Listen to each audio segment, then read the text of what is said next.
I'm going to do a couple of examples of factoring a quadratic with a negative leading coefficient.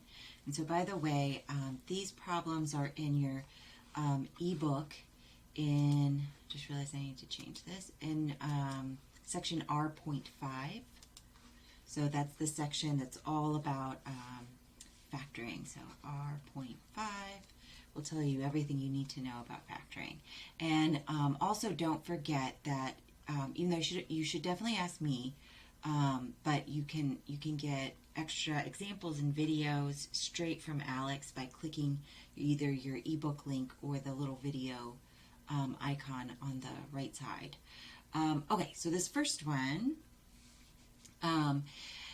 we look at it and we see, okay, there's a negative on the x squared term, which is just makes things more difficult to figure out how to factor.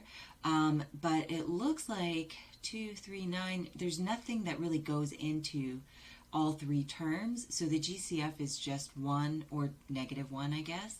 So we're just going to factor negative out. If you want, you could write -1 parentheses, and then we would just change the sign on all three terms. So now we have plus 3x and then minus 9. So it's the same if you make this a negative on the out front here or -1. So now we have to work on factoring what's inside the parentheses. And it should be just a little bit easier to do now that we have a positive x squared term. So I use the AC method. That's what I showed y'all in class. And so this is our A, this is our B, this is our C.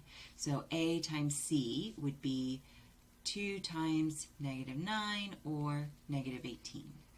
And then I need two numbers that multiply to that -18, so multiply, but add to the B, so in this case the 3.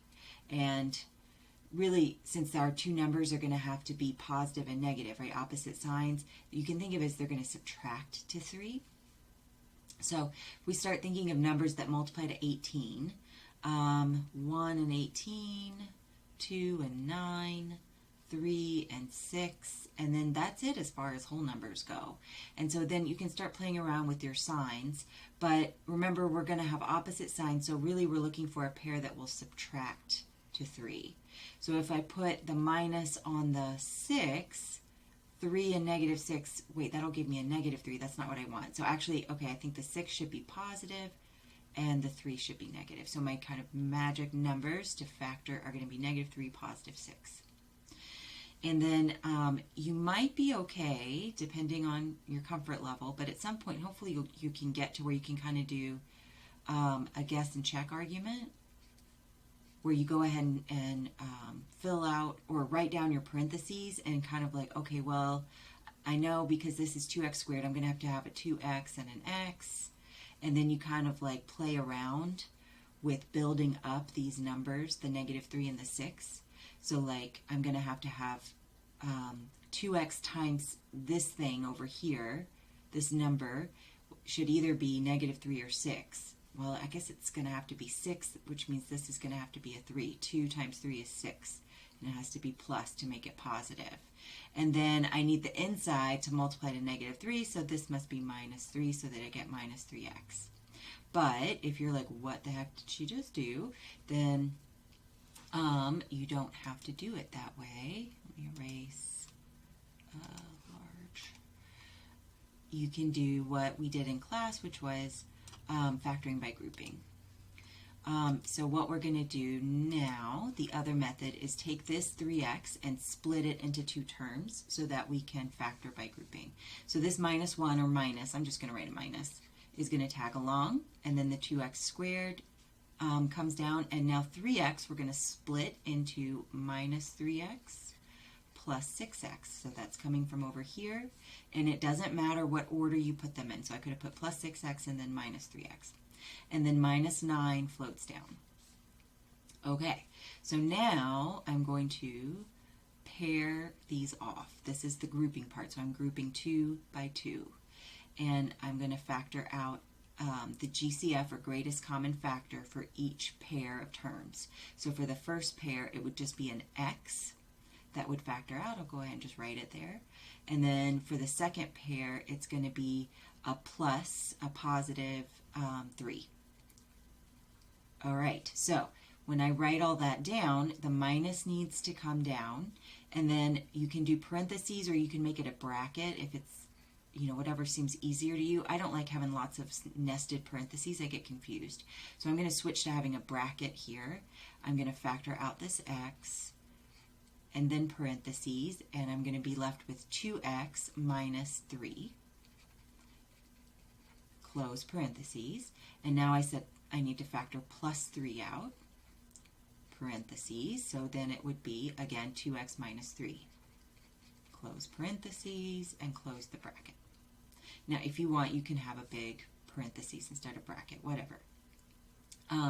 So now the 2x minus 3 is my common factor that's going to factor out of these two giant terms. So again, this minus sign is going to come out front, and I'll just carry down that bracket.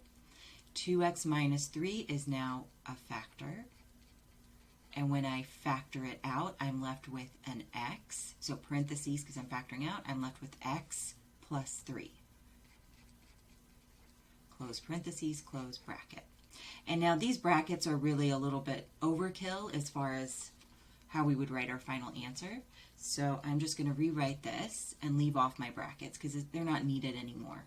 So minus parentheses 2x minus 3, second parentheses x plus 3.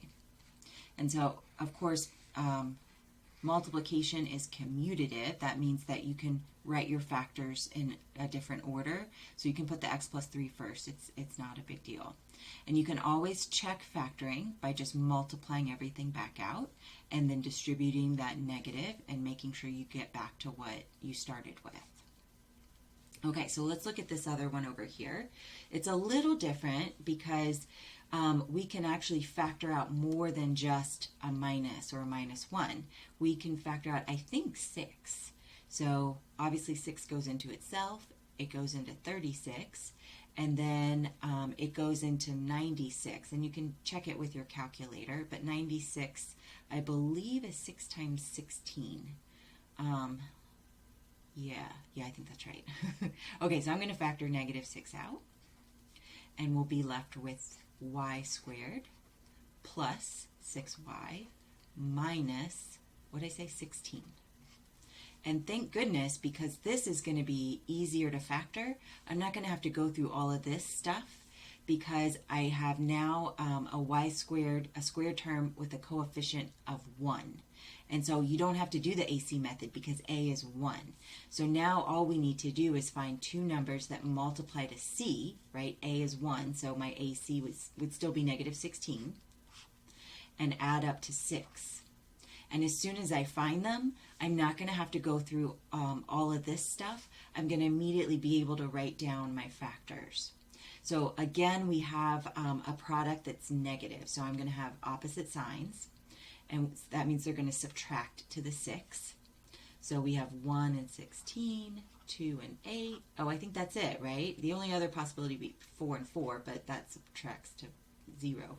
So 2 and 8, if we make the 8 needs to be positive, I think. That way we'll get our positive 6 when we add negative 2 plus 8. So now this negative 6, a lot of 6's in this question. This negative 6 just hangs out, parentheses. Okay, so now we're just going to write y minus 2, y plus 8. This is the nicest kind of factoring problem. And you can check it as we did before, or talked about, I guess. Just FOIL it back out and make sure you get what you started with. So we get a y squared plus 8y minus 2y. There's my positive 6y, and then negative 2 times 8 is my negative 16. And I know I'm finished with this because my factors are just linear, meaning the y is just raised to the first power, so I can't factor any more than that. So that is done.